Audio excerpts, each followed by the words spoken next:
Title: Super Cricket and the Amazing Animal Squad. Chapter 1. The Day Everything Changed Once Upon a Time. In a sunny meadow called Fluffington Fields, there lived a tiny cricket named Chip. Chip was no ordinary cricket, he had a secret. One day, while munching on a particularly shiny leaf, he was zapped by a mysterious glowing beam from the sky. Suddenly, he could jump higher than the tallest tree, run faster than a speeding snail, and even talk to animals. Chip's best friends were Benny the bunny, a hyperactive rabbit who loved carrots a little too much, and Piper the bird, a sassy sparrow who thought she was the queen of the sky. There was also Tilly the turtle, who was slow but wise, and always carried a tiny backpack full of snacks. When Chip discovered his superpowers, he gathered his friends and said, "Guys, I think I'm Super Cricket." Benny gasped. "Does this mean you can fly?" Chip frowned. No. I'm a cricket. I jump." Piper rolled her eyes. Typical. Birds are still cooler. Tilly just mumbled, "Can someone pass me a snack?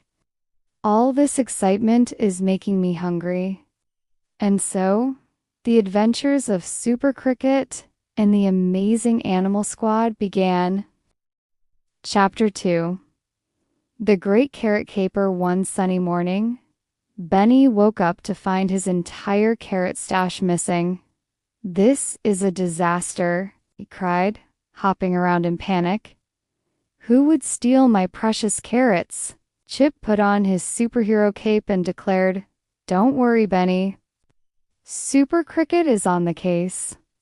The squad followed a trail of carrot crumbs to the edge of the meadow.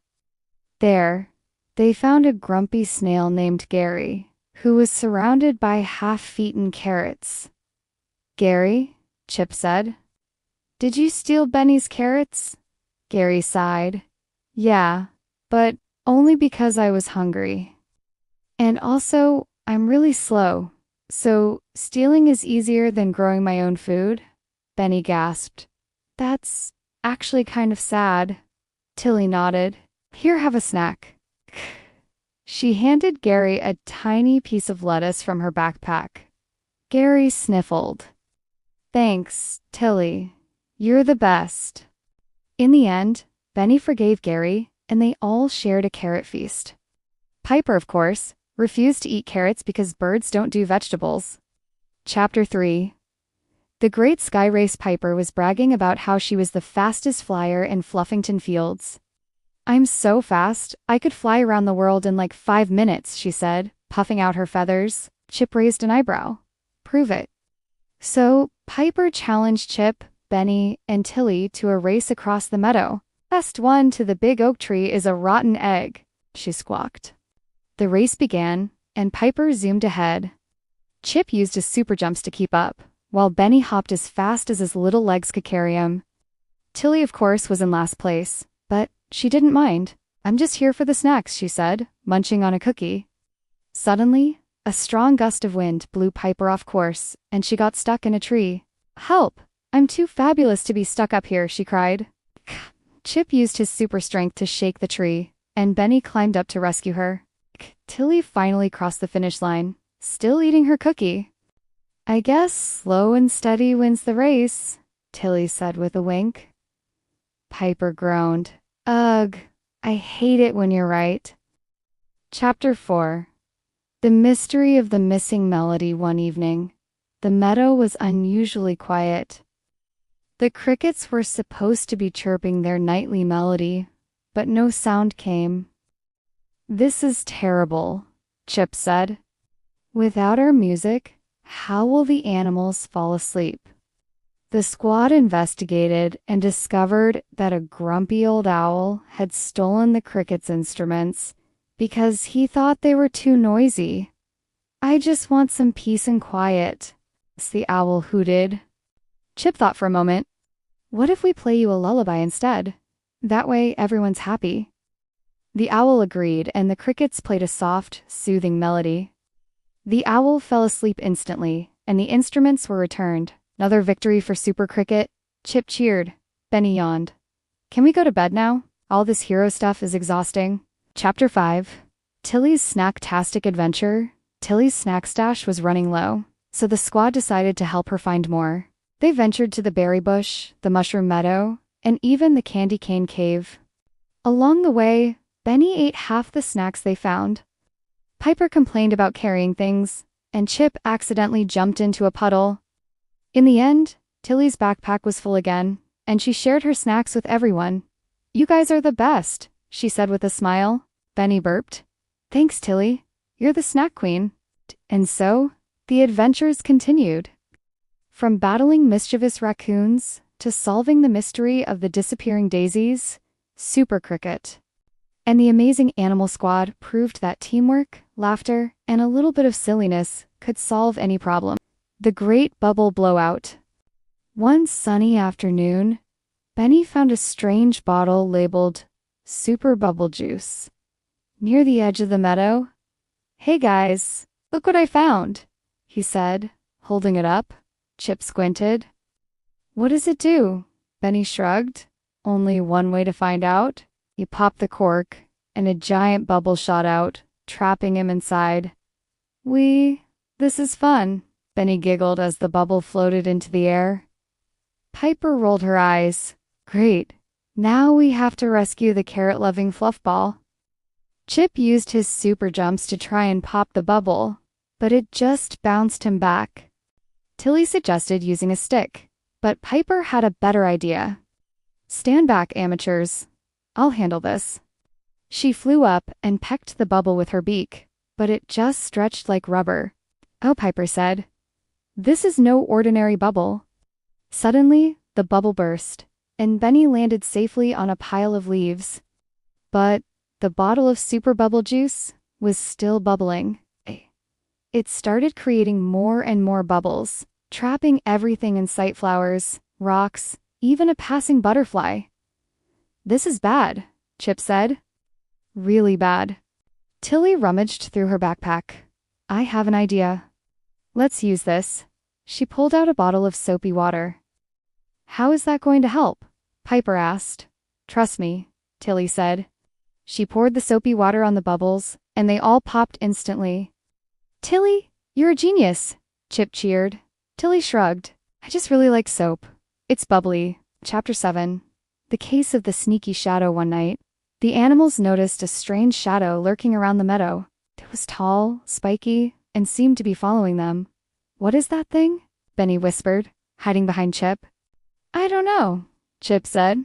"But we're going to find out." The squad followed the shadow to the edge of the forest, where they discovered it was just a pile of sticks shaped like a monster.